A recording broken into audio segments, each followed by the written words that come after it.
Hi, salamat! Tapos na rin lahat ng preparation sa school para sa acquaintance party. Grabe, gusto ko na lang humiga. Pero may mga need pa pala ako tapusin yung project ko sa science. Kailangan ko na to ubusin, baka mapagalitan na naman ako ni mama, nag-cup noodles na naman ako.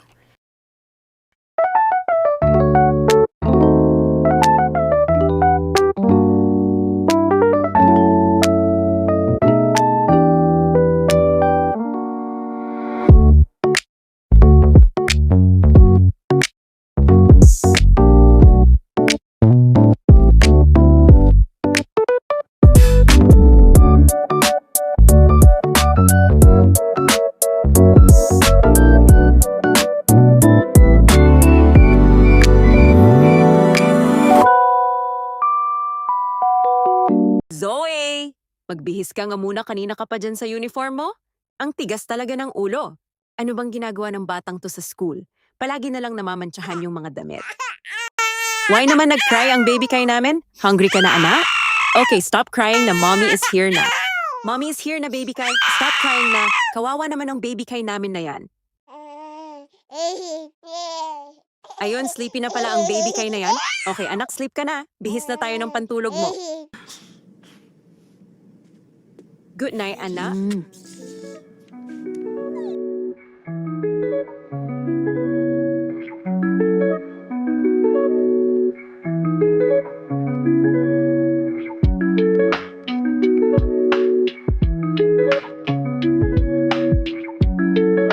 Papasok pa ba ulit si Tita Caitlin?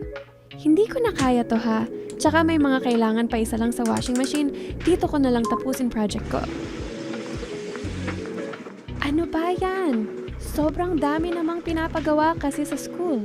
Acquaintance na nga bukas, tapos ang dami pang assignment. Dapat nga beauty rest na lang for today. Kuha nga muna ako ng pera sa taas, need ko ng kape. Sana may laman yung vending machine sa labas.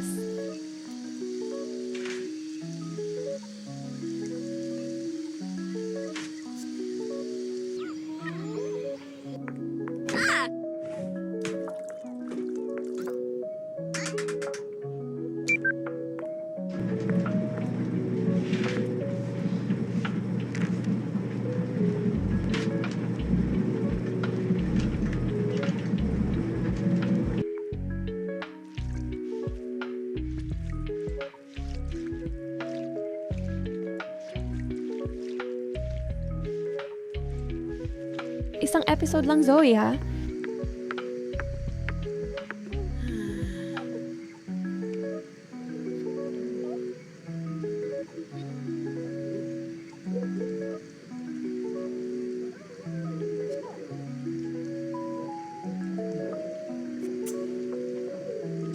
Natapos ko rin. Pero ano ba yan? Nakatulog ba ako? Paano pag sobrang laki ng eye bags ko sa party bukas? Ayan, may pakape ka pa kasing nalalaman. Tapos ngayon, magrereklamo kasi hindi makatulog. Tsaka, anong bukas pinagsasabi mo? Umaga na te. May araw na. Nakatulog naman siguro ako kahit konti. Baliw talaga.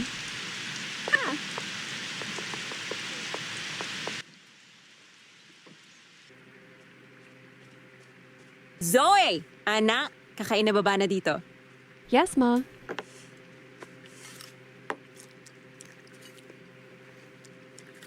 At nagbihis ka pa talaga ng pantulog. Akala mo siguro, hindi ko malalaman na inabot ka na ng umaga, kakanood ng TV. Pag nalaman niya ng dad mo, sure ako kukunin niya yung TV sa kwarto mo. Hindi po kasi ako makatulog. Kaya sinubukan ko manood ng TV. Kaya lang nag-enjoy ako. Hindi na maulit, sorry. Hi ma! Salamat sa pagpunta. Ikaw muna bahala kay Kai. Acquaintance kasi ni Zoe ngayon tapos ako naman may pupuntahan lang sa barangay hall. Pasok ka ma! Kain ka muna, naghanda ako ng breakfast. Salamat anak. Kumusta ka naman ma? Iniinom mo ba maintenance mo? Oo anak, siya nga pala. Nagkausap na ba kayo ni Caitlin? Hindi na nga po pumapasok dito sa laundry shop. Hinayaan ko na lang muna. Kausapin ko na lang yun pag umuwi sa bahay. Nandun kasi kina Carlo di na rin umuwi. Iniwan na lang mga bata sa akin.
Tonight is all about making new friends, strengthening old friendships, and creating memories that you'll look back on with a smile. For one night, set aside your assignments, quizzes, and school worries. This is your chance to relax, have fun, and enjoy the company of your classmates and friends. Don't be shy, join the games, take lots of pictures, and most importantly, dance your hearts out. Nights like these don't come often, so make the most of every moment. On behalf of all the teachers and staff of St. Aurelia Science High School, thank you for being here. Have fun, stay safe, and enjoy the rest of the evening. Now, let's officially begin our acquaintance party. Have a wonderful night, everyone. Before we start dancing our hearts out, let's us first dig into all the scrumptious food in front of us. Ang gwapo natin ngayon, Watson, ha? Siyempre naman. Nako, kunyari ka pa. E-compliment mo na si Zoe. Thank you nga pala sa pinahiram mong damit sa amin, ha? Ang ganda! Tingnan mo to, Zoe. Nakipag-pick ako sa crush ko. Di ba super bagay namin? Hi Zoe, ang ganda naman natin tonight. Nambola ka pa, Watson?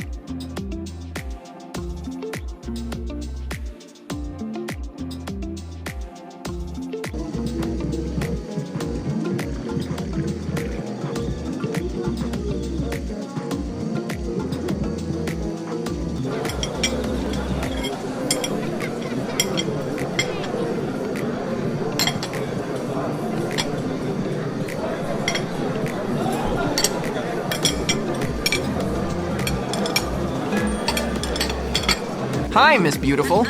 Baliw! Talagang same tayo ng kulay ng damit, ha? Bagay talaga tayo. Joke lang. Kung ano-ano na lang naiisip mo dyan, kumain ka na. Nakakainis kasi tong si Mama. Pinakain ba naman ako bago umalis? Sabi ko may catering naman dito. Binayaran pa nga natin yun eh. Gusto mo sumayaw? Mamaya siguro. Si Nico try mo ayain. For this part of the party, may we call on a few students for their dance presentation. Heto na yon. Shit, nakakahiya.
kita habang sumasayaw.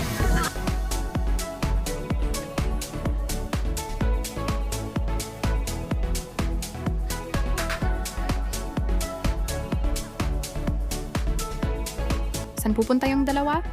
Hayaan mo na sila, Be. Hindi mo pa rin ba tanggap? Napahiya nga ako kanina eh. Isasayaw ko na lang to. Ayan, ganyan dapat. Tsaka kaibigan natin si Zoe. Support na lang tayo.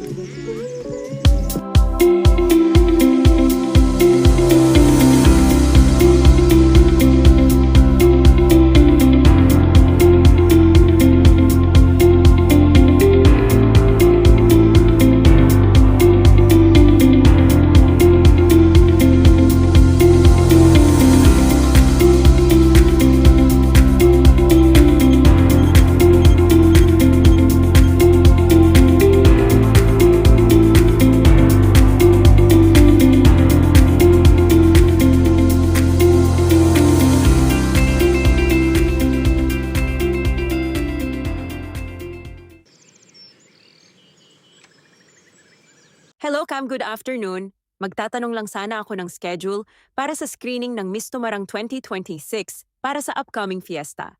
Balak ko kasi isali yung anak ko. Oy! Hi Kat, good afternoon! Sure, ipopost naman namin sa Facebook page. But kailangan lang is birth certificate. Dapat 17 to 23 years old tapos may handler at kailangan true-blooded Pomeranian. Si Zoe ba gusto mo isali? Oo, sana. Gusto ko kasi ma-explore niya mga gusto niya. Actually, marami din talaga nagsasabi na pasalihin si Zoe, pati mga staff sa taas. Buti na lang pumunta ka dito. Sige, Cam. Thank you. Babalik na lang kami dito.